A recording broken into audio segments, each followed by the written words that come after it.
여러분 안녕하세요. 반갑습니다. 교수 정유진입니다. 드디어 19강에 이르렀습니다. 여기까지 오시느라 숨이 좀 차신가요? 아니면 너무 힘드신가요? 아니면 할만하신가요? 어떤 답을 하시던 간에 저는 여러분들을 위해서 저는 숨차게 뛰어왔습니다. 숨차게 뛰어오면서 여러분들 혹시나 놓치지 않으려고 굉장히 손을 타이트하게 잡고 뛰고 있었는데 제 손 놓으신 분 없으신가 여쭤보고 싶습니다. 놓칠 것 같으면 얼른 잡으시고요. 이제 정말 딱 2강 남았네요. 한국 음식, 여러분의 실기에 가기에 앞서서 반드시 알아야 하는 관문입니다. 그래서 한식 조리 이론 파트입니다. 이 파트는요, 신설됐습니다. 올해부터 2020년을 기점으로 해서 한식 이론이라고 하는 파트가 신설되었습니다. 여러분들이 지금 취득하려고 하는 자격증이 뭐냐면 양식 조리 기능사 아니죠. 한식 조리 기능사입니다. 그렇다면 이제 앞에 공통 부분은 똑같이 조리사들이 갖추어야 한 부분이지만 한식에 대한 기본적인 이론과 실무에 들어가기에 앞서서 어떻게 알아야 하는가에 대한 이론 정리 파트라고 보시면 됩니다. 조금 내용이 정리되시나요?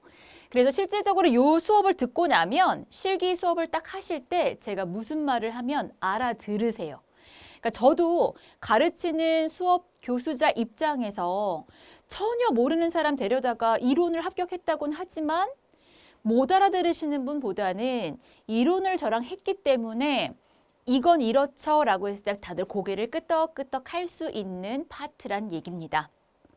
그래서 본격적으로 19강 한식 조리 기능사의 한식 이론 파트에 들어가기 앞서서 항상 단원이 들어갈 때 우리가 살펴보았던 게 뭐였죠? 마지막 살펴보실 거 공부 범위 한눈에 살펴보기 먼저 보도록 하겠습니다. 자, 우리가 어떻게 되어 있냐면 신설 과목이면서 제일 첫 번째 한식 조리에 대한 개요를 먼저 정리할 겁니다. 한국 요리를 각 능력 단위별로 쪼개기 전에 한국 음식이 갖고 있는 특징은 어떠한지, 그릇은 뭔지, 양념은 무엇이고 고명은 어떤 것인지에 대한 설명입니다. 저기를 먼저 공부하시고 나서 지금 보시면 몇 개로 되어 있냐면 1단원을 빼고 총 10개의 능력 단위. 물론 이거 말고도 능력 단위는 더 있습니다. 찜 요리, 선 요리 뭐 많이 있지만 우리가 기본적으로 한식 조리 기능사 취득을 하기 위해서는 이 수준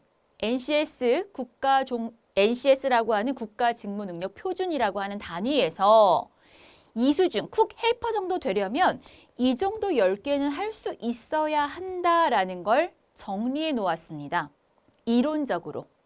그래서 밥, 죽, 국탕조리, 찌개, 전적, 생채회, 조림초, 구이, 숙채, 볶음까지를 쭉 개괄적으로 한번 보시고 여기에 해당되는 문제가 5개 미만 정도로 아직은 제출이 되고 있습니다. 거기에 대한 문제를 풀게 되면 실기에 들어가기 앞서서 워밍업 한번 했다라고 생각하시면 굉장히 좋을 만한 단원이다라고 생각하시면 됩니다. 본격적으로 한식조리 그래서 우리 섹션 1 한식조리 개요를 먼저 살펴보도록 하겠습니다. 자, 여러분 한국 음식 어떻습니까? 난 자격증 취득하려고 하지만 한식 요리 특징은 어때? 라고 물어본다면 외국인이 전혀 모르는 사람이 물어본다면 여러분은 한국 음식 특징은 어때요? 라고 대답하실 건가요? 밥과 반찬이 구분이 되어져요. 즉 주식과 부식. 밥과 우리는 물론 국도 드시겠죠. 찌개도 있고 반찬도 다 있잖아요. 이렇게 밥과 반찬이 구분되어집니다. 엄밀하게 말하자면 우리나라 같은 경우는 공간전개형 상차림이라고 생각하시면 돼요. 즉 한 상 안에 우리 어때요? 다 밥상 차린 다음에 모여서 밥을 먹지만 서양 음식 같은 경우는 시간전개형 상차림이라고 보시면 됩니다. 에피타이저 나오고 메인 디쉬 나오고 디저트 나오고 그쵸? 이렇게 쭉 시간적인 순차적으로 나온다라는 이런 차이점을 갖고 있다라는 것도 상식적으로 알고 계시면 좋습니다. 음식의 종류와 조리법이 다양하죠. 이거야 뭐 다른 나라도 자기는 다양하다라고 다들 말하실 거예요. 비슷할 거예요. 3번에 김치, 장아찌, 젓갈, 술과 같은 발효 음식이 굉장히 다양합니다. 네 번째, 음식의 향신료, 파, 마늘, 생강이랑 양념, 깨소금, 참기름, 고춧가루를 사용해서 복합적인 맛을 즐기고요. 음양 오행 사상에 근거하여 오색 재료, 오색 고명, 오방색이라고 합니다. 5가지 색깔을 주된 것으로 해서 음식에 담아내는 굉장히 미학이 갖추어진 그러한 요리, 한국 요리의 특징을 가지고 있다라고 보시면 좋을 것 같습니다. 매일 먹게 되는 일상식, 날마다 먹는 식사와 통과 의례, 그쵸? 우리가 나오자마자, 세상에 나오자마자 겪게 되는 큰 일들, 돌, 혼례, 회갑, 상례, 제례 등에 먹는 의례 음식이 구분이 되어져 있습니다. 거기다 더해서 절식, 다달이 먹는 음식과 시식, 계절, 우린 4계절이 뚜렷하죠. 그 계절에 맞춰 먹는 음식의 풍습을 가지고 있다라는 겁니다. 알고 있었지만 정리하니까 맞아. 이렇게 되셔야 해요. 왜? 우리는 한국인이니까 그렇습니다. 그래서 어떻게 보면 서양 요리나 중식 요리, 일식 요리보다 이 이론 파트는 훨씬 한식 요리가 쉽습니다. 많이 아는 걸 그냥 정리하는 단계다라고 보시면 돼요. 자, 그래서 절식과 시식을 한번 구분해보고 빠르게 보고 넘어가도록 하겠습니다.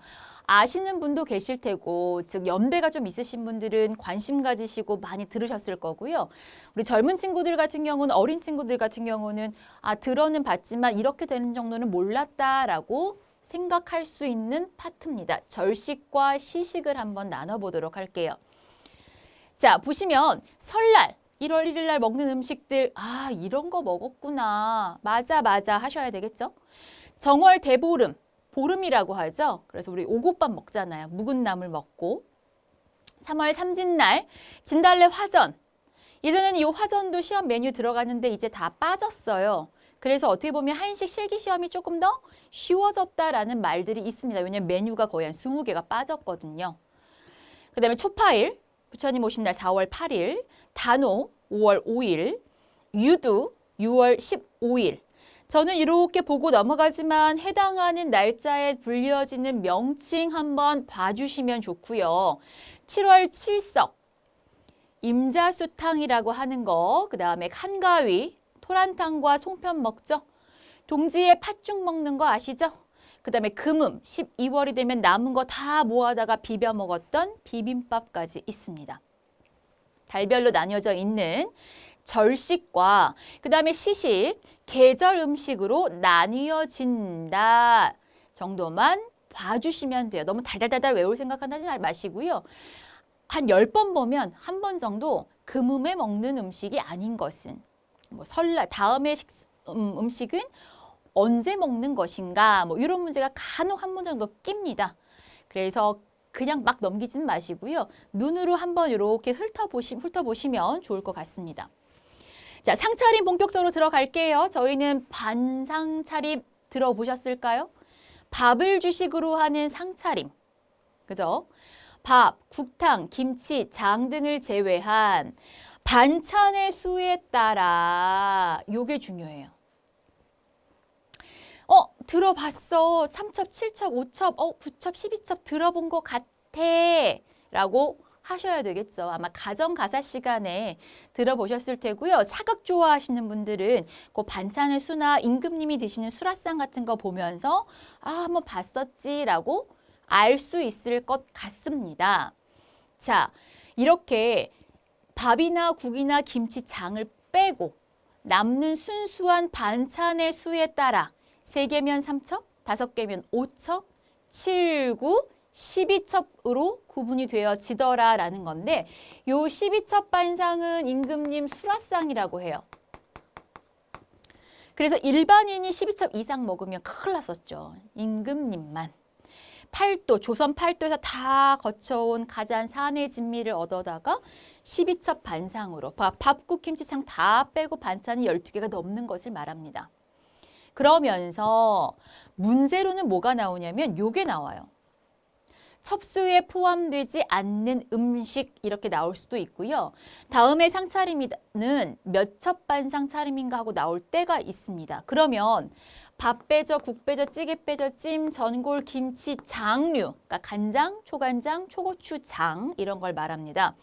이거를 빼고 남은 순수한 반찬이 3개면 3첩, 5개면 5첩 이렇게 나간다는 거예요. 그래서 보통 기능사형에서는 9첩 이상으로는 좀 잘 안 나왔고요. 반찬 수에 따라 보통 5첩 문제가 좀 잘 나오고 3첩도 좀 잘 나왔던 편입니다. 두 번째, 초조반상은 새벽 자리에서 일어나 처음 먹는 음식으로 눈 뜨자마자 먹는 거예요. 그래서 응이, 미음, 죽 등의 유동식을 중심으로 소화가 잘 되게끔 먹었겠죠. 면상은 밥 대신에 국수, 냉면, 떡국 이렇게 면류를 위주로 차린 것을 우리는 면상이라고 한다라는 거죠. 한국 음식은 정리만 하면 되는 거라서 저도 되게 부담이 조금 덜한 파트입니다. 제가 말하면 알아듣잖아요. 이게 다 영어라고 생각해 보세요. 어렵겠죠. 교자상은 손님을 대접하기 위해 내놓은 상차림, 주안상은 술 대접, 다과상은 차랑 과자류 놓은 상차림을 말합니다. 그러면서 나와 있죠. 임금님의 진지상의 가지수는 12첩. 4대부집에서는 9첩 반상까지만 아무리 권세가 그냥 너무너무 높으신 분이라도 이 정도 이상이면 그죠 큰일 나는 거예요. 그래서 임금님만 수라상을 드셨다라고 보시면 돼요. 그래서 예전에 상차림 같은 거 보면 그 박물관 같은 데 이렇게 모형들 있잖아요. 밥도 다 어때요? 그릇에 막 이렇게 고봉으로 올라와서 밥그릇도 거의 이만하잖아요. 예전에는 거의 우리가 장수들이 많았잖아요. 그래서 옷들을 다 갑옷을 입고 이래야 되는데 밥을 요만큼 먹으면 할 수 있겠어요? 엄청 많이 그 칼 하나가 30몇 갑옷 이렇게 30몇 킬로였대요. 그러니까 애도 엄청난 애를 업고 다니는 건데 밥을 못 먹었으면 밥심으로 하셔야 되는데 못했겠죠. 그러니 생각해 보세요, 여러분. 4대부집 맏며느리 같은 경우는 7첩, 9첩의 반찬을 총 주도하시는 거잖아요. 물론 많은 그 밑에 사람들 종들이 있었겠지만 그걸 다 차린다고 생각을 해보세요. 여러분은 복 받으신 거예요. 여성분들 특히나 요새 현대 태어난 거 우리 어때요? 그렇게 많이 안 차리잖아요. 얼마나 다행입니까? 자, 한국 음식의 종류입니다. 주식과 부식과 후식으로 나뉘어진다. 어렵지 않습니다. 식기로 들어가도록 하겠습니다. 그릇이죠. 밥그릇은요. 이제 조금 나올 거예요. 아직 그렇게 밥그릇을 봤다는 사람이 한 6명 보면 1명 정도였지만 제가 보기에는 많이 나올 빈도수가 높아질 확률이 아주 높은 파트입니다. 자, 남성용 밥그릇은 주발이에요. 저는 주발발이라고 외우거든요. 남성용 밥그릇은 주발, 여성용 밥그릇은 발이라고 불리어 지었습니다. 주발발이. 뚜껑이 있고 그릇 모양이 일자형으로 노쇠나 유기, 사기, 은기로 되어 있으면 주발이고요.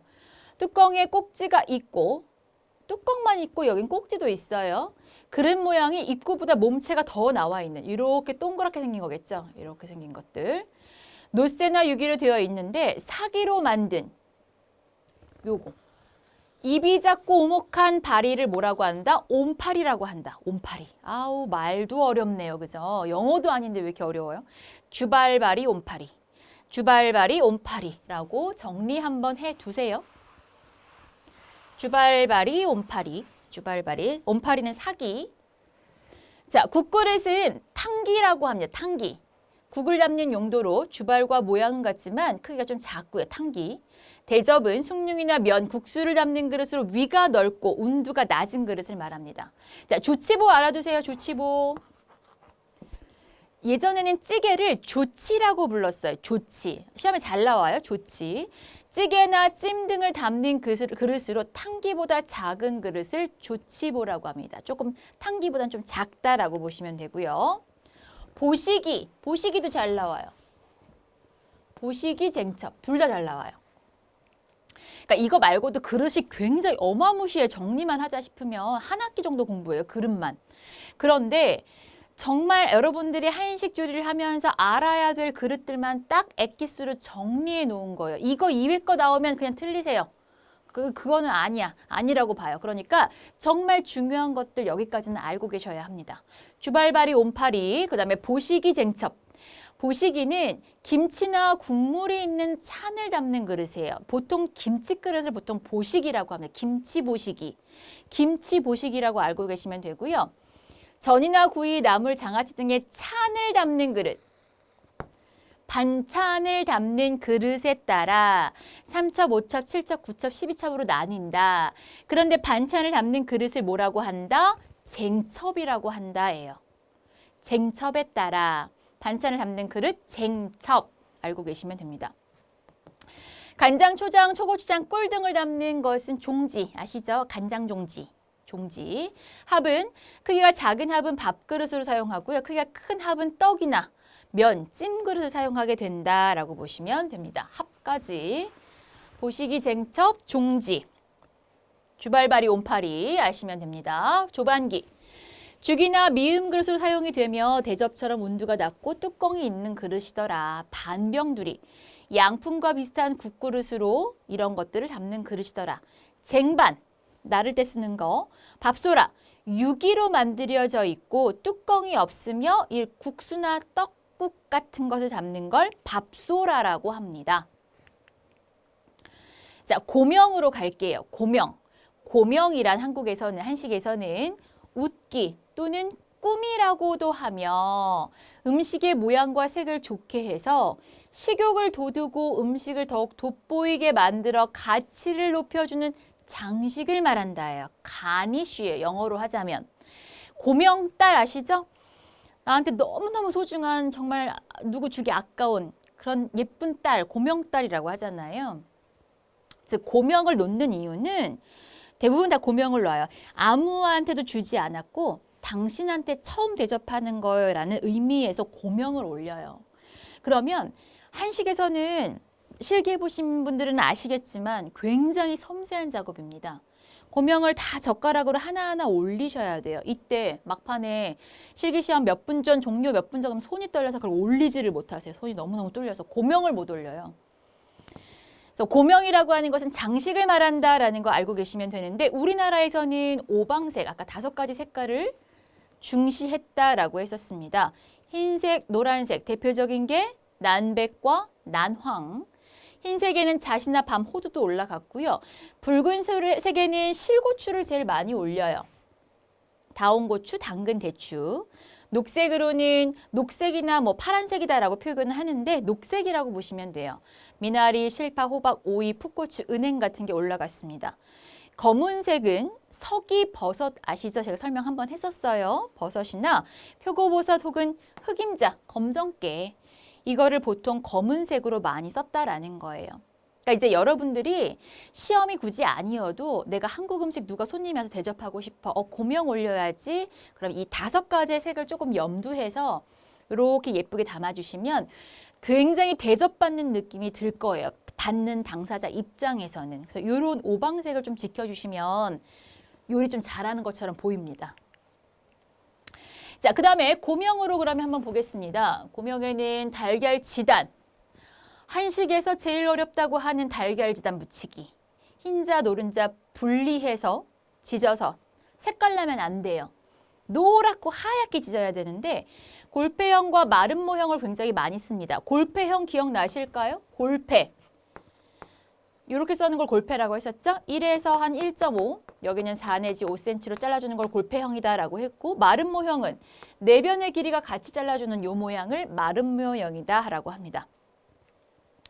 미나리 초대는요. 예전에는 만둣국에 올라갔었는데 만둣국이 2020년을 기점으로 삭제가 되었어요. 메뉴 삭제. 그래서 미나리 초대를 쓸 일은 없지만 미나리를 갖다가 줄기 부분만 꼬치에 끼워서 밀가루 바르고 계란물에 지져서 꼬치를 빼서 마른 모 형태로 썰어주거나 골패 형태로 잘라줬었습니다. 그것을 미나리 초대라고 합니다. 휘는 아셔야 돼요. 이거는 이론 문제로는 나와요. 실기로는 없어졌지만. 고추, 실고추, 홍고추, 풋고추, 보통 씨를 제거해서 채 썰기, 완자형 이러한 것들을 쓴다라고 보시면 됩니다. 버섯, 말린 서기버섯, 표고버섯, 목이버섯, 불려서 버섯을 많이 써요. 한식에서는 보통 고명, 표고로 올라갔던 것도 다 삭제. 서기만 좀 남았습니다. 견과류, 잣이나 은행, 대추, 밤 정도를 쓰는데 잣은 많이 쓰실 거예요. 보통 고가를 떼어낸 후, 자, 잣을 보면 위에 이제 보세요. 여기 이렇게 고깔이 붙어 있는 것들이 있어요. 다는 아니고요. 잣을 사면 몇 개가 붙어 있어요. 그럼 이거 손가락으로 떼어주셔야 돼요. 그걸 고깔이라고 합니다. 반을 이렇게 갈랐어요. 그걸 비늘잣이라고 해요. 비늘잣. 어휘를 많이 아셔야 됩니다. 은행은 껍질이 붙어진 채 나오면 소금하고 은행을 넣고 기름에다가 볶아주시게 되면 껍질이 되게 잘 벗겨져요. 대추는 씻어서 돌려깎게 채 썰었어요. 밤 채 썰거나 편 썰어서 써요. 많이 삭제된 부분이긴 해요. 실기에서는. 그 다음에 호두. 뜨거운 물에 담가서 꼬지를 이용해서 속껍질을 벗겨 쓰는 방법. 실파. 고기 완자 동그랗게 만들어줘서 쓰는 겁니다. 봉오리라고도 부르면서 면이나 신설로 전골 등에 사용하는 게 바로 고기 완자다라고 보시면 돼요. 완자. 완자도 어렵습니다. 양념 보겠습니다. 양념이요. 한자를 보면 약이잖아요. 약. 그쵸? 근데 불렀을 때 양념이라고 되는 건데 약이 된다는 의미로 음식에 여러 가지를 고루 넣었다는 데서 유래가 되었습니다. 그래서 맛을 향상시킬 때 사용이 되며 윤기와 향을 좋게 하고 탄력 또한 조절해서 보존성을 높여주더라라는 거죠. 양념에서는 우리 앞에 기초조리 실무에서 했기 때문에 간단하게 보고 넘어가도록 하겠습니다. 호염, 자염, 제제염, 정제염, 맛소금, 특히 호렴은 되게 중요했죠. 천일염. 자염은 천일염에 끓여서 추출한 소금. 제제염, 꽃소금이라고 생각하시면 돼요. 제제염, 제제염. 정제염, 순도 99% 이상. 맛소금은 조미료 들어간 거 아시죠? 그래서 맛소금만 쳐도 되게 맛있잖아요. 네, 조미료라고 보시면 됩니다. 간장. 여러분 간장 만들 줄 아시나요? 아마 지금 보고 계시는 분들 중에 어머니 연배분들 같은 경우는 간장도 다 담가서 드시잖아요. 콩으로 메주를 만들어서 발효를 한 다음에 메주에다가 소금물을 넣어 만든 건 국간장. 보통 염도 24%. 우리 왜 집에서 집간장 갖고 와라, 조선간장 갖고 와라 하시는 게 다 국간장이라고 보시면 돼요. 집에 그냥 묻히고 나물 묻히고 뭐 이렇게 할 때 쓰는 거는 진간장이잖아요. 그거는 화학간장이에요. 화학간장. 이 콩을 분해 아미노산을 액화시켜 만든 이것저것 섞어준 걸 말해요. 그래서 염도가 국간장이 조금 더 짜요. 국간장이 요게 조금 더 낮아요. 이런 데 쓰더라. 청장은 담근 지 1년이 된 맑은 간장. 맑을 청을 썼겠죠. 맑은 간장. 양조 간장은 6개월 정도 발효시킨 간장을 양조 간장이라고 한다라는 겁니다. 된장. 너무 발음이 셌나요? 된장. 자, 메주로 장을 만들어 간장 덜어내고 남은 건더기에 소금 간을 한 게 된장이고, 고추장은 질게 지은 밥이나 되직하게 쓴 죽에 고춧가루, 메주가루 들어가야죠. 메주가루, 엿기름, 소금, 붉은 장, 설탕, 감미료. 그래서 이거를 보시면 드디어 내가 아는 거 나왔어. 오, 재밌어, 반가워 막 이러시는 부분이 훨씬 더 많으세요. 식초만 조금 잘 보고 넘어갈게요. 아까 간장을 조금 구분해 주셔야 돼요. 국간장, 조선간장, 그다음에 뭐 양조간장, 간장들, 청장 이런 거 구분해 주셔야 되고요. 식초는 양조식초, 합성식초, 혼성식초를 좀 나눠주셔야 됩니다. 양조식초는 여러분이 아마 마트 가서 봤더니 어머 양조식초는 뭐야? 합성식초는 뭐야? 이제 혼성식초 이러실 거예요. 양조는 곡물이나 과실 등을 그냥 발효시켜 만든 것을 말해요. 그러니까 여러분이 보통 사는 뭐 사과식초 뭐 이런 것들. 합성식초는 빙초산이나 초산을 희석해서 식초산이 3, 4%가 되게 한 식초를 말해요. 혼성은 합성하고 양조를 섞어 놓은 것을 말합니다. 생강, 지금 양념류 하고 있습니다. 생강은 아시죠? 매운맛 없애주는 진저 롤 중에 썼습니다. 그러면서 또 하나 더 생선살이 익은 후에 넣어야 효과를 볼 수 있더라라는 거. 후추는 차비신 혹은 어떤 책은 캬비신이라고 나와요. 다 같은 이 영어명이기 때문에 그렇다라고 보시면 되고요. 검은 후추와 흰 후추. 이제 여러분들이 실기하실 때에는 전에는 생선에 흰 후추를 쓸 거고요. 그냥 일반적인 고기나 이런 데는 검은 후추를 쓰실 거예요. 색깔에 따라서 나뉘어진다라는 거 알고 계시면 됩니다. 자, 드디어 본격적으로 우리가 이제 한식 기초에 대한 개요를 잡고 넘어갔어요. 이제 능력 단위 10가지에 해당되는 것들을 빠르게 짚고 넘어가겠습니다. 밥입니다. 밥에는 우리가 그 조리 실무에서 했지만 밥을 만드는 원리, 호화, 노화, 호정화 반드시 아셔야 되고요. 밥에 대한 표현 정도 봐주세요. 여러분이 만들 밥은 시험용은 요 2가지입니다. 비빔밥과 콩나물밥을 시험을 봅니다. 밥에 대한 표현을 양반은 진지, 서민은 식사, 임금님께는 수락, 돌아가신 분에게 올리는 밥은 매라고 해요. 의미, 표현만 좀 알아두시면 되고요. 모든 능력 단위에 따라서 책의 분류는 어떻게 나뉘어지냐면 재료 준비, 밥조리, 담기. 모든 건 다 이래요. 준비, 조리, 담기. 거기에 따라서 중요한 것들만 좀 아시면 된다라고 생각하시면 돼요. 자, 그러면 밥을 재료를 한번 봅시다. 곡류를 구성하고 있는 것들 앞에서 기초조리 실무에서 했기 때문에 넘어가고요. 그 쌀의 종류 기억나시죠? 우리나라는 작고 통통한 자포니카형이라고 했어요. 자포니카형이라면 단립종이라고 합니다. 세계 쌀 생산량의 10% 정도 짧고 둥근 형태. 인디카형은 장립종. 그 동남아 계열에서 어때? 젓가락으로 막 먹으면 밥알이 막 흐트러지잖아요. 찰기가 없어요. 씹을 때 단단한 특징을 갖고 있는 인디카형. 거기다 자바니카. 이탈리아나 중남미에서 생산량이 많지 않아요. 담백한 특징을 갖고 있는 자바니카형. 종류가 달려진다라는 것만 봐주시면 돼요. 조리로 들어갈게요. 쌀을 먼저 씻으셔야 됩니다. 몇 번 씻으라고 했냐면 3회 정도. 가볍게. 쌀뜨물을 쓰려면 3회 이후부터 쓴다라고 했고요. 수침, 불려요. 불릴 때 이거 하나 기억하셔야 되겠죠? 맵쌀은 30분, 찹쌀은 50분. 이 이상을 불려놔 봤자 의미가 있다 없다? 없다 그랬어요. 더 많이 불리면 쌀이 부서져요. 최대로 수분을 함유할 수 있는 시간에 대해서 언급하고 있습니다. 앞에서 더 중요하게 많이 했기 때문에 밥조리는 어렵지 않아요. 간단하게 보고 넘어갈 거예요. 물 붓는 용도 아시죠? 백미 기준으로 좀 많이 하시라고 했었습니다. 부피의 1.2배, 중량의 1.5배. 찹쌀은 더 적게, 불린 쌀도 적게, 햅쌀은 조금 적게, 묵은 쌀 이렇게 부피는 훨씬 더 많이 해야 된다라는 거 보고 넘어갈게요. 뜸 들이기. 일정 시간 뜸을 들여야 됩니다. 보통 5분 정도. 그래서 가장 좋은 시간은 15분이라고 되어 있는데 여러분 실기하시게 되면 모든 그 재료의 양은 1인분 기준이에요. 1인분만 만들어요. 자, 그러면 밥을 줄 때 계량컵의 반컵보다 조금 더 넘게 나와요.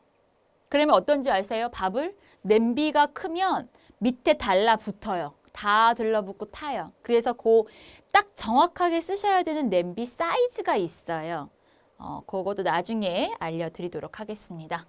자, 밥을 담겠습니다. 인원수에 맞춰서 골고루 섞어주고 눌러 담지 않는다. 먹는 시간을 고려하여 따뜻하게 담아낸다. 참 쉽죠? 참 쉬워요. 죽으로 갈게요. 죽은 문제에서 지금 한식 조리 문제에서 죽이 빠지지 않고 나오고 있어요. 밥은 쉽잖아요. 근데 죽은 암기하셔야 될 것들이 조금 있습니다. 그 죽이 굉장히 잘 나온다라는 거 섹션 3에다가 별표 2개 꼭 쳐놓으셔야 합니다. 죽이 뭐예요? 죽. 죽 좋아하세요? 죽? 한동안 우리가 죽이 너무 인기 있어서 아시죠? 한 집 걸로 하나씩 죽집 있었던 거. 그러다 우후죽순 다 망했어요. 지금 남아있는 게 이제 본죽이랑 그 집집마다 동네마다 조금 있는 죽집 정도라고 보시면 돼요. 원가에 비해서 남는 게 되게 많았거든요. 그래서 죽집이 엄청나게 늘어났어요. 한 가지 곡류나 곡류와 함께 채소류, 육류, 어패류, 견과류 등을 섞어서 물을 붓고 불을 조절하면서 호화되게 조리를 하는 것으로서 여러분 시험 메뉴로는 장국죽 하나 나와요. 아까 밥 2개, 죽 하나예요. 열량이 100g당 30에서 50kcal 정도로서 밥의 3분의 1 정도밖에 안 돼요. 죽 먹고 힘 쓰겠니? 이런 말들 하시잖아요. 열량이 3분의 1밖에 안 돼요. 밥보다. 그러니까 죽은 먹고 한가득 먹어도 속이 금방 허해진다라는 느낌을 받습니다. 재료 준비 들어가도록 할게요. 충분히 불려요. 물기를 제거해요. 갈거나 빻거나 할 수 있어요. 나머지 어패류나 채소류, 견과류, 육류도 다 쓸 수 있더라라는 거죠. 이게 나와요. 죽의 분류. 자, 보시면 농도에 따른 분류, 재료에 따른 분류, 쌀의 처리 방법에 따른 분류로 나뉘어집니다. 다시 농도에 따른 분류 볼게요. 미음 먹자 들어보셨을 거예요. 미음. 미음은 푹 고아서 채로 걸러낸 음식이에요. 다 걸러요. 그러니까 정말 알갱이가 거의 없겠죠. 곡물의 10배의 물이에요. 자, 이걸 왜 강조하냐면 보통 죽은 일반적인 죽의 물의 양은 5, 6배가 맞아요. 이거 시험에 나와요. 죽은 몇 배의 물을 쓰는 것이 적절한가? 라고 물어요. 5, 6배가 맞지만 여러분 장국죽 할 때도 6배 쓸 거예요. 맞지만 미음은 몇 배의 물을 쓴다? 10배예요. 그러니까 쌀을 갈고 다 거르고 걸러 요만큼인데 물을 10배를 쓰니까 먹고 나면 어때요? 힘 하나도 못 쓰겠죠. 정말 힘드신 환자, 씹지 못하시는 분. 애기들, 아가. 미음을 합니다. 미음. 응이는 녹말에다가 물을 넣어 끓여주면 응이라고 해요. 응이. 그 다음에 암죽은 밤이나 곡식 등의 가루를 밥물에 타서 끓인 죽으로 모유의 대용식품이 되는 게 암죽이라고 보시면 됩니다. 자, 재료에 따른 분류 한번 보겠습니다. 재료. 우리가 만들 건 장국죽이라고 했었어요. 재료에 따라서는 별로 어렵지 않은데 보통 옹근죽, 무리죽, 원미죽, 쌀암죽 다 흰죽이다라고 보시면 돼요. 흰죽. 나머지 것들은 두태죽, 장국죽, 어패류죽, 비단죽 이렇게 나뉘어진다라고 보시면 되고요. 이게 또 잘 나와요. 쌀의 처리 방법에 따른 분류로서 여러분이 만드는 장국죽은 원미죽에 해당돼요. 원미죽. 원미. 어떻게? 쌀을 반으로 으깨는 거예요. 손가락으로 다 일일이 어떻게 터트려요 하시잖아요. 그게 아니라 불려놓은 쌀을 밀대로 놓고 밀어서 반 정도를 으깨서 부러뜨릴 거예요. 그게 바로 뭐다? 원미죽이 된다라는 거예요. 원미죽. 쌀을 그대로 넣는 경우도 있어요. 그건 옹근죽. 아예 갈거나 쌀가루로 만들어주는 죽이 있어요. 이거는 무리죽이라고 해요. 이 용어가 나와요. 헷갈려요? 잘 알고 계셔야 됩니다. 죽을 하는 방법에는 보통 5, 6배 이거 물 제일 중요하고요. 눌지 않고 끓어 넘치지 않는 두꺼운 재질이 좋아요. 근데 시험형은 두꺼운 재질은 별로 안 좋아요. 이게 시험 하시려면 우리가 주어진 시간이 있어요. 장국죽이 30분짜리거든요. 빨리 끓고 빨리 식어야 돼요. 그러려면 너무 두껍지 않은 게 좋지만 실질적으로 이론상으로는 두꺼운 재질이 좋다라고 아시면 됩니다. 강불에서 끓이다가 끓기 시작하면 약불에서 끓여주는데 너무 자주 젓지 않도록 하고 이거 나무주걱이에요. 그래야 죽이 안 사가, 덜 사가요. 나무주걱을 써서. 그러니까 조금 어렵게 나오려면 약불에서 끓이면서 자주 젓지 않도록 하는데 뭐 스테인으로 되어 있진 숟가락으로 저었다. 이러면 말이 틀리다는 얘기겠죠. 간은 언제 하느냐. 간을 미리 하게 되면 죽이 삭는다는 얘기 들어보셨을 거예요. 죽이 잘 삭아요. 그래서 항상 다 기호에 따라서 곁들이는 건 따로 내시지만 간은 제일 마지막에 해서 나간다라는 거. 여러분 나중에 그거 잘 알고 계시면 될 것 같습니다. 담는 것은 이제 마지막 파트겠죠. 보통 반찬으로 동치미나 마른 찬 줄 수 있고요. 따뜻하게 제출해야 한다라는 거. 앞에 그 죽의 분류가 훨씬 더 중요하고요. 죽을 만드는 그릇의 재질, 젓는 거 다 그런 것들. 물의 양, 그 정도만 알고 계시면 됩니다. 국탕조리입니다. 육류나 어류 등의 물을 넉넉하게 붓고 오래 끓여주는 것을 말하겠죠. 간장이나 된장, 소금으로 간을 해서 끓여주는 것을 말합니다. 재료 준비 똑같아요. 어떻게 하는가? 우리 기초조리 실무 다 했었어요. 육류, 뼈는 핏물 제거해야 되고요. 채소는 깨끗하게 닦아야 되겠죠. 부재료에는 이런 것들을 쓴다. 주의할 점. 시기와 분량에 맞게 불세기, 냄비는 깊숙한 거, 높이가 있고 증발량이 적고 온도를 일정하게 유지하기 위해 좋은 것들. 그 다음에 이것도 조리 실무에서 나와요. 육수를 낼 때 소금은 나중에 넣어서 간을 하게 된다. 먼저 넣게 되면 삼투압 작용이라고 하는 것이 있어서 그러니까 염도가 낮은 건 염도가 높은 쪽으로 가려고 해요. 그러다 보니까 어떻게 하냐면 안에 있는 수분은 빠져나오면서 고기는 단단하게 되니까 맛이 없어질 수 있다라는 겁니다. 그래서 항상 소금은 나중에 넣어서 간을 한다. 국탕조리입니다. 맑은 육수를 내기 위해 고기를 너무 오래 끓이게 되면 탁해지겠죠? 2시간 정도로만 해야 좋고 육수를 끓일 때는 끓기 전까지는 뚜껑을 열어서 누린내와 비린내를 제거하는 게 좋고 국물이 끓으면 뚜껑을 덮고 해주더라. 매운맛을 낼 때 고추장을 쓰면 깊은 맛이 나지만 많이 사용하면 고추장 많이 쓰면 되게 텁텁해요. 떡볶이 생각하시면 돼요. 그래서 고운 고추랑 같이 할 거예요. 대표적인 게 뭐가 있냐면 이거 국탕 같은 경우는 보통 시원하게 먹어야 되기 때문에 고추장보다는 고춧가루를 이용하시는 게 훨씬 낫다. 섞어서 쓰는 게 훨씬 낫다라는 거 알고 계시면 됩니다. 자, 명칭에 따른 분류 한번 보겠습니다. 국은 건더기가 적어요. 찌개는 건더기가 많아요. 그죠? 국탕 나온 김에 조금 분류해 준 것 뿐이에요. 국탕을 같이 보시면 되고요. 탕은 건더기가 국물의 반 정도라고 보시면 돼요. 찌개와 조치는 찌개에서 다시 한번 설명을 드리겠지만 찌개는 건더기가 많은 것을 말하고요. 궁중에서 일컫는 찌개를 조치라고 한다. 아까 앞에서 설명했습니다. 조치보 했었습니다. 감정 중요해요. 네 감정은 어떠냐? 이런 감정이 아니라 국물이 적고 고추장으로 간을 한 찌개. 이거 너무너무 잘 나와요. 이렇게 말했는데 제가 실기 막 할 때 여러분 감정이 뭐죠? 그러면 무슨 감정이요? 막 이래요. 감정은 국물이 적고 고추장으로 간을 한 찌개예요. 물론 여러분한테 시험 메뉴는 없어요. 산업기사 이상, 조리기능장에는 감정을 만드시라는 게 나와요. 개감정 같은 경우. 뭐 오이감정 다 나오는데 기능사형에는 없어요. 지짐이는 국보다 국물을 조금 넣어 짜게 끓이는 것을 말합니다. 전골은 찌개랑 국물량이 같지만 재료를 가지런히 놓고 직접 화로든 끓여가면서 먹는 것을 전골이라고 하겠죠. 국의 분류입니다. 자, 맑은 국, 소금과 간장, 된장, 고추장, 장국, 여름철에 먹는 냉국. 아, 안 배웠어도 이름만 들어도 알 것 같아 라고 나와야 되는 파트입니다. 탕, 맑게 끓이는 탕, 곰탕, 갈비탕, 가리탕이라고 하고요. 조개탕을 와각탕, 와가탕, 와개탕이라고 해요. 네, 처음 들어보셨죠? 요거 말 알아두시면 될 것 같아요.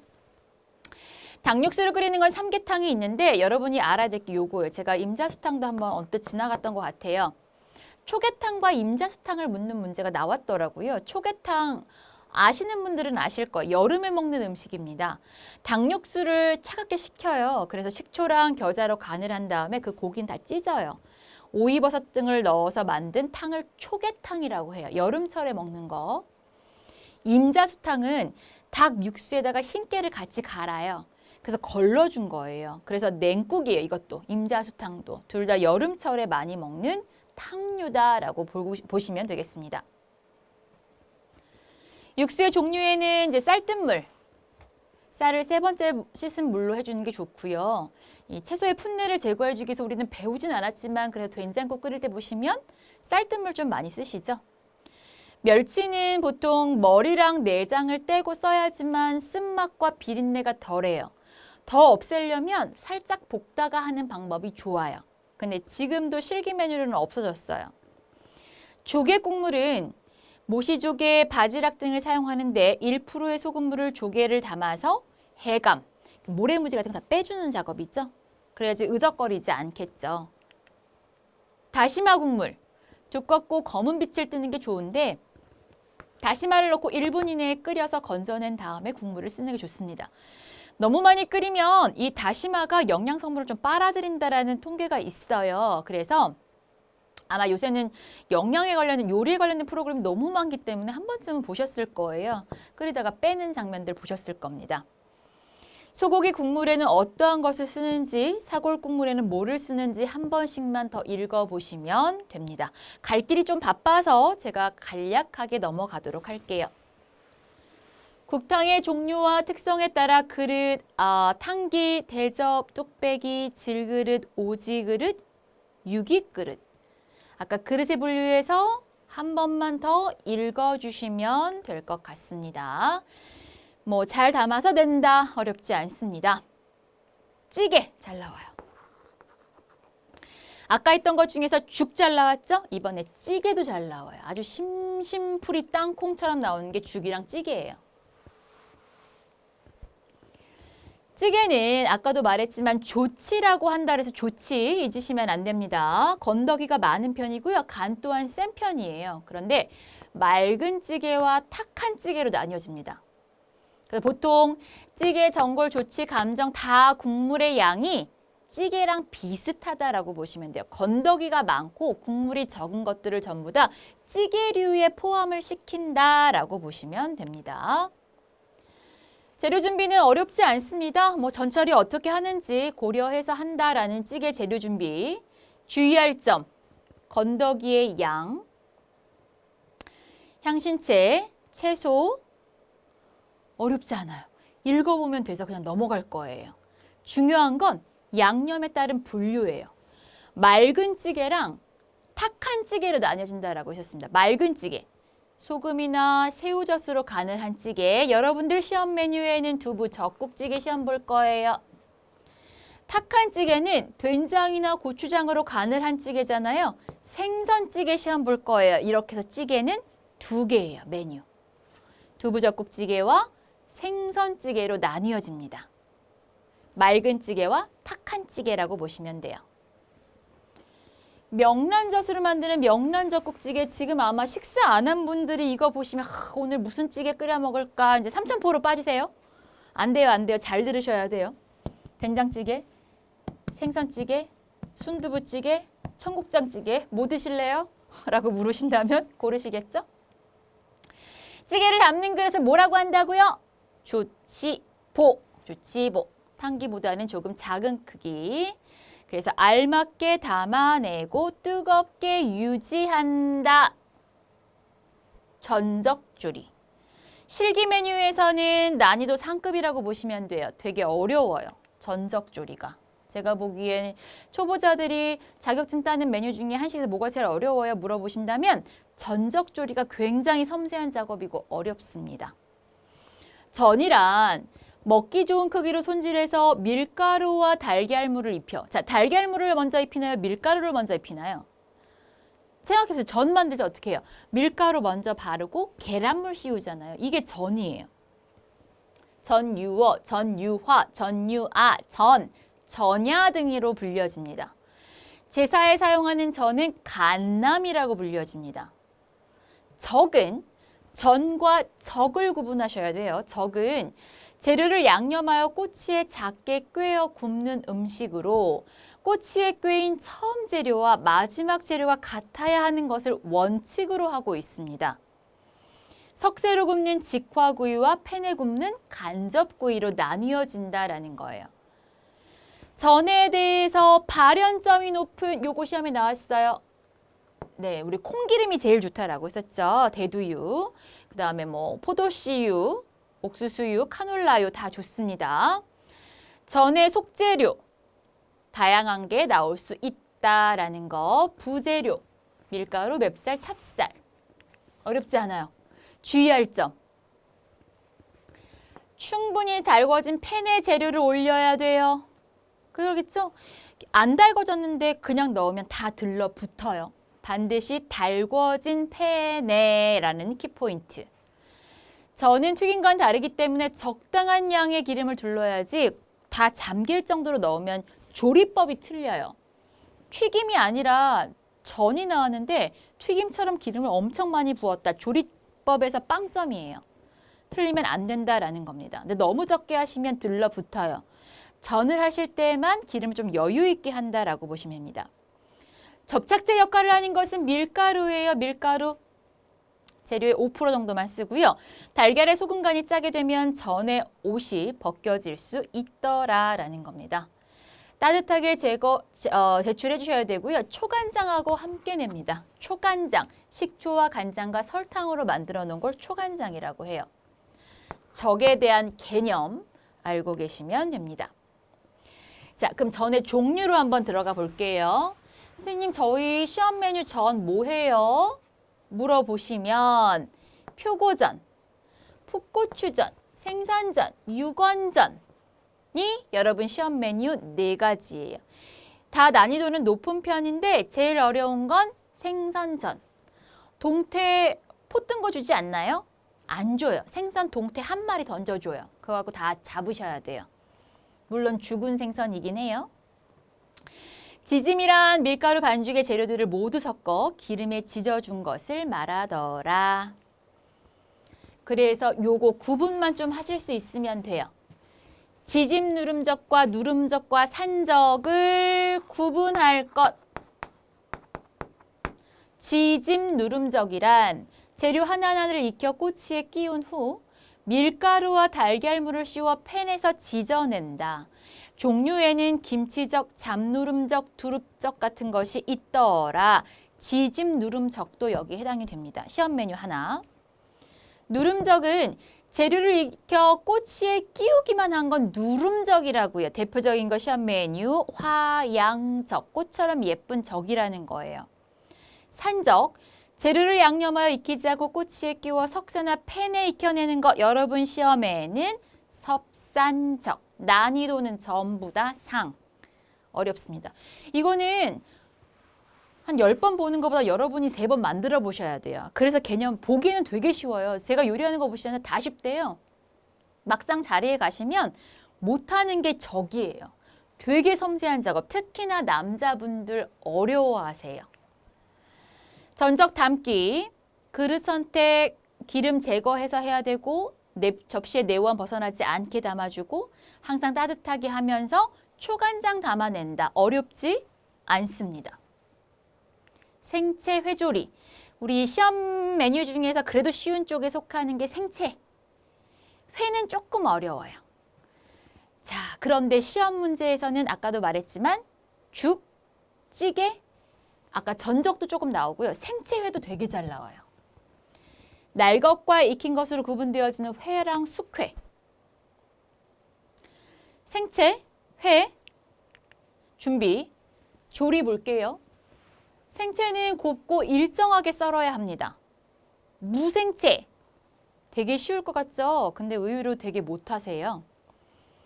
물이 생기지 않게 주의해야 된다. 그러니까 어떻게 하는다? 나가기 직전 묻혀낸다예요. 키포인트 하나. 근데 뭐라고 하시냐면 생채는 미리 양념이 잘 스며들게 하기 위해서 미리 묻혀 놓는다. 그럼 왠지 말이 맞는 것 같거든요. 그럼 틀리시는 거예요. 물이 많이 생기기 때문에 생채나 회조리 같은 경우는 물이 생기지 않게 하셔야 되기 때문에 나가기 직전 묻혀낸다라는 거 중요합니다. 식초를 쓸 때에는 기름을 사용하지 않아요. 그게 생채의 특징이라고 보시면 돼요. 가열한 것에 비해서 영양소의 손실이 적고 비타민이 풍부하다라고 보시면 됩니다. 무생채의 경우는 고춧가루 색을 먼저 고루 들인 후 이건 실기에도 연관되는 거예요. 냉채 양념장에는 이런 것을 곁들여낸다라는 겁니다. 회조리. 회 아시죠? 회. 육회. 미나리 강회. 날 것과 익힌 것 회와 숙회의 차이점을 조금 아시면 됩니다. 보세요. 생채는 날골로 묻혀놓은 음식을 말해요. 그래서 여러분이 시험 보시는 거는 무생채, 도라지 생채, 더덕 생채예요. 겨자채도 들어가기는 해요. 회는 날로 초간장, 소금, 기름에 찍어 먹는 음식을 회라고 하는데 여러분이 시험 보시는 거는 육회예요. 육회, 소고기 육회. 여기다 숙회까지 좀 알아주세요. 숙회. 숙회는 채소류나 어패류, 육류를 물에 삶거나 데쳐서 익힌 다음 썰어서 초고추장이나 겨자즙 등을 찍어 먹는 음식을 말합니다. 그래서 알아두셔야 될 게 여러분들 시험에는 미나리 강회를 할 건데 어채가 되게 문제에 자주 나와요. 어채란 무엇인가 라고. 참 자주 보셨대요. 어채. 포를 뜬 흰살 생선과 채소에다가 녹말을 묻혀요. 그래서 끓는 물에 살짝 넣었다가 빼시는 거예요. 또 묻혀요. 또 데쳐요. 이걸 한 3번 정도 할 거예요. 그런 다음에 돌려 담는 음식을 말해요. 이거는 봄에 즐겨 먹고요. 주안상에 어울리는 음식이에요. 이거는 산업기사나 기능장 메뉴라고 보시면 돼요. 차게 먹는 음식이에요. 그래서 차게 먹으면 생선 비린내가 나면 안 되죠. 그러니까 붉은살 생선보다는 흰살 생선을 해서 쓰는 것이 훨씬 더 좋은 방법이더라. 초고추장과 함께 낸다입니다. 담아내는 특징은 어렵지 않습니다. 여러분이 한번 읽어보시면 끝. 조림, 초조리.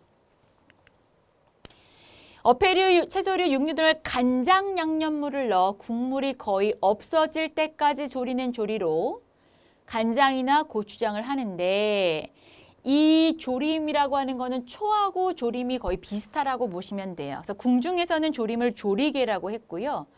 초의 원래 뜻이 볶는다의 뜻이에요. 볶는다. 그래서 여러분들은 홍합초를 할 거예요. 국물이 없도록 조린 음식이라고 제가 이렇게 이론에서 말씀을 드렸는데 막상 홍합초는 어때요? 라고 하면 초가 뭐예요? 이제 이러세요. 초란 국물에 녹말을 풀어예요. 그런데 요새 현대에 와서는 녹말을 잘 풀지는 않아요. 그냥 국물을 졸여준다라고 생각하시면 됩니다. 자, 재료를 준비했습니다. 조리를 하겠습니다. 뭐 고기를 이용해서 우리 조림하시잖아요. 장조림. 돼지고기, 닭고기 다 할 수 있어요. 전복, 초, 생선, 그 이외에 뭐 메추리알, 꽈리고추, 두부 조림 이런 것들이 있더라라는 겁니다. 그래서 여러분들이 알아야 될 거는 요거예요. 메뉴명에 따른 조리법. 첫 번째 홍합초. 여러분 시험 메뉴. 홍합을 데친 후 간장, 설탕, 물을 넣어서 대파, 생강, 마늘과 함께 졸여 놓은 음식이에요. 홍합초는 똑같은 방법으로 뭐 새우 넣어 새우초, 전복 넣고 전복초 해주시면 돼요. 삼합초는 고기도 들어가고요. 홍합, 소라, 해삼, 전복을 넣어서 이 양념하고 똑같이 졸여 놓은 것을 삼합초라고 해요. 삼합초, 홍합초, 전복초. 실기시험 메뉴는 홍합초. 그래서 맛있게 하려면 비율 맞아야 되겠죠? 센 불에서 끓여서 비린내를 휘발시킨 다음에 조림 중 생선은 국물이 끓은 다음에 생선을 넣어야 이거 계속 나와요. 얼마만큼 중요하다는지 아시겠죠? 모르는 사람도 아마 제 수업 한 번 들었으면 이건 다 아실 것 같아요. 그 다음에 고기는 끓는 물에 넣어서 육즙이 나오는 것을 막아야 고기가 부드럽게 되더라라는 겁니다. 그럼 장조림 할 때는 어떻게 하셔야 될까요? 고기를 먼저 맹물에 넣고 익히셔야 돼요. 그런 다음에 간장을 넣으셔야지 간장물부터 넣고 끓이시면 고기는 안 익는데 고기가 굉장히 단단해집니다. 고기를 먼저 익히다가 간장을 넣어준다라고 보시면 돼요. 불이 너무 강할 때는 안 되니까 강불, 중불, 약불. 요거는 실기에도 연관되어지는 말입니다. 그래서 맨 처음에 제가 센 불 하세요, 중불 하세요, 약불 하세요 라고 말할 거예요. 마지막에 조림하고 다르게 초란 전분에다가 전분물을 섞어서 해주는 거다라고 했었습니다. 넣어서 그냥 열기 있을 때 살짝 해주시면 되고요. 남은 국물을 10% 이내로 굉장히 졸여주는 방법을 쓴다라고 보시면 됩니다. 담아주는 거 잘박하게 국물이 조금 자작해 보이도록 버쩍 마르게 담으면 맛이 없어 보이면 안 돼요. 완성품에 대한 점수가 15점이 들어가니까 반드시 맛있어 보이게 담으셔야 합니다. 구이입니다. 자, 이제 거의 다 되고 있어요. 구이는 인류 역사상 불을 사용하는 화식 중에 가장 먼저 발달한 조립, 직화구이랑 간접구이가 있더라. 재료 준비. 양념에 따른 구이의 종류 나와 있습니다. 생구이, 소금구이, 소금 뿌리는 거, 간장 양념해서 해주는 거. 어렵지 않죠? 고추장구이, 여러분들의 시험은 간장구이 중에서 너비아니구이랑 고추장 양념구이 중에서 제육구이, 북어구이, 더덕구이 시험에 보실 거예요. 된장구이는 안 봐요, 시험으로는. 고추장 양념구이에 제육구이가 들어갑니다. 양념을 발라뒀다가 석쇠에다가 구워주는 것이 한식 구이의 특징이라고 보시면 돼요. 그래서 구이에 이렇게 다 모양을 펼쳐 놓으셔야 돼요. 그것도 점수에 들어갑니다. 자, 조리 방법에 따른 거는 자, 직접 구이와 간접 구이로 지금 구분을 해 놓았어요. 석쇠나 망을 이용해 직접 불에 구워주는 거, 간접 구이. 열을 위에서 나와 굽는 상방가열법, 밑에서 여긴 그릴링 같은 경우 이러한 방법들을 쓴다라는 것들. 아래서 열에서 구워주는 하방가열법과 상방가열법으로 나뉘어진다라고 보시면 됩니다. 자, 그 다음에 양쪽에 열원이 있는 쌍방가열법. 이런 게 문제로 나오진 않았어요, 아직은. 근데 구이 중에서는 이제 건열구이니까 방법에 따라서 어떻게 하는 게 직접이고 어떻게 하는 게 간접인가 정도만 구분해 주시면 됩니다. 아직 그렇게 빈번하게 나오진 않고 되려 기초조리 실무에서 구이를 좀 더 자세하게 보시면 될 것 같아요. 이건 나와요. 구이 종류에 따라 양념하거나 유장 처리한다라고 되어 있습니다. 그래서 우리가 고추장 양념 구이를 할 때는 먼저 유장을 발라서 한번 구운 다음에 고추장 양념을 발라서 구워줄 거예요. 시험 메뉴는 다 그래요. 그러면 유장 처리한다라는 표현이 있어요. 유장이란 무엇을 말하는가 하고 나와요. 유장이란 간장 대 참기름의 비율이 1대 3이에요. 뭐가 1이에요? 간장이 1이고 참기름이 3인 것을 말해. 3배의 비율을 넣어서 물과 기름이 섞이나요? 잘 안 섞이죠? 엄청 힘차게 저어주셔야 돼요. 막 다 섞일 때까지. 그런 다음에 유장을 먼저 한번 발라서 구워주고 고추장 양념을 발라서 구워주면 구이가 끝이다라고 보시면 돼요. 그래서 생선처럼 수분량이 많은 것 같은 경우는 겉만 타고 속은 익지 않으므로 프라이팬이나 석쇠에서 약한 불로 천천히 구워주셔야 한다라는 겁니다. 생선 무게의 약 2%의 소금을 사용하는 것이 적절하더라. 요것도 시험 문제에 자주 나옵니다. 구이는 달궈준 팬을 사용해야 돼요. 전도 그렇고 구이도 그렇고 미리 달궈 놓은 팬을 쓰지 않으면 들러붙을 수 있더라. 고추장 양념은 잘 타니까 반드시 초벌구이 후, 아까 초벌구이라고 하는 걸 뭘 해준다? 유장을 발라준다. 유장이란 뭐를 말했다? 방금 전에 말했어요. 간장 대 참기름을 1대 3으로 해준다. 같이 중얼중얼 하셔야 합니다. 눈만 까딱까딱 하시면 엄청 졸린 거 아시죠? 네. 자, 필수 용어 정리입니다. 육류의 연화 방법이 또 나왔어요. 구이를 하면서 육류하고 빠질 수가 없지만 앞에서 언급을 했지만 육류를 연화, 부드럽게 해서 먹는 거는 조리인들에겐 필수입니다.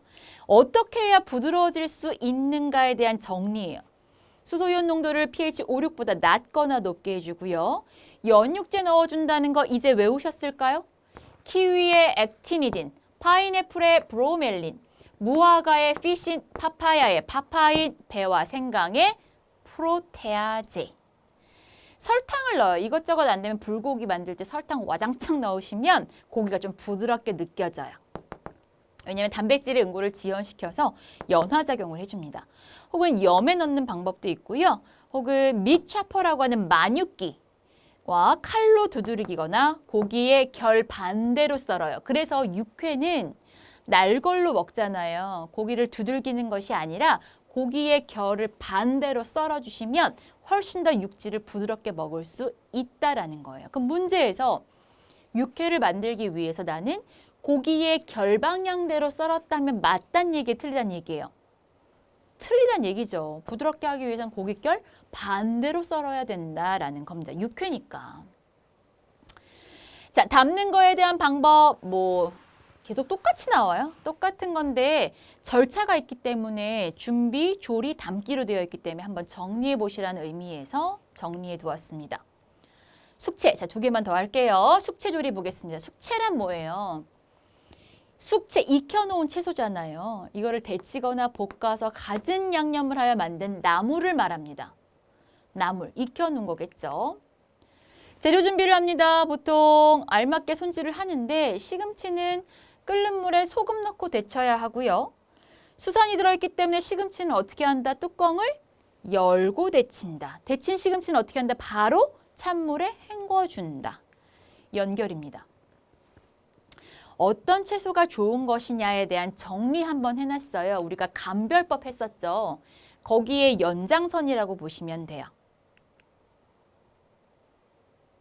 눈으로 쫙 빠르게 보세요. 조리 방법입니다. 대를 데치거나 삶아주는 거고요. 숙채 양념장은 이렇게 해주는 것들. 숙채류 볼게요. 여러분들이 시험으로는 숙채 조리로 빼어진 것 중에서 잡채, 탕평채, 칠절판이 시험 메뉴예요. 어렵겠죠? 손이 엄청 빨라야 돼요. 이거는 비디오로만 보신다고 될 일은 아닌 것 같고요.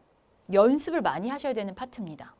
저 원산 잡채 같은 경우는 해산물을 이용한 잡채라고 보시면 되고요.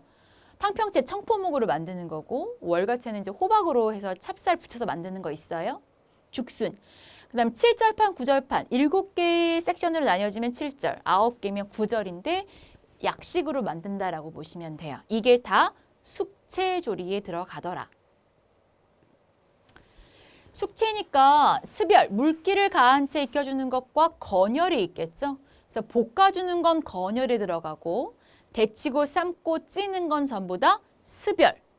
물을 넣고 열을 가하는 것과 물기가 없이 열을 가하는 방법으로 나뉘어진다입니다. 담기.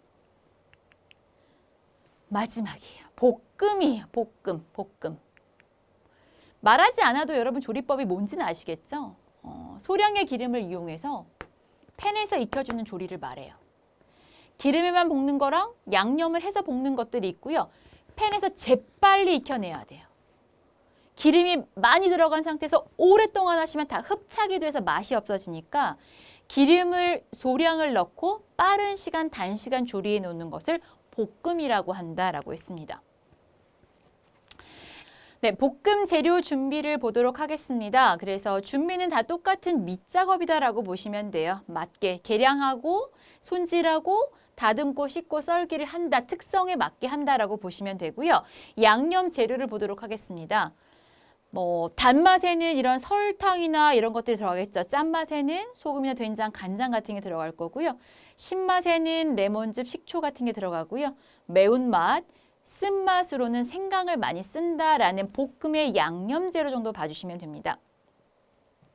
여러분이 하시게 되는 볶음에서는 딱 하나밖에 없어요. 오징어 볶음이에요. 난이도는 중상 정도라고 보시면 되고요. 오징어 손질을 되게 잘 하셔야 돼요. 그래서 오징어 볶음에 간이 잘 배이게 하기 위해서 오징어에다가 칼집을 넣을 거예요.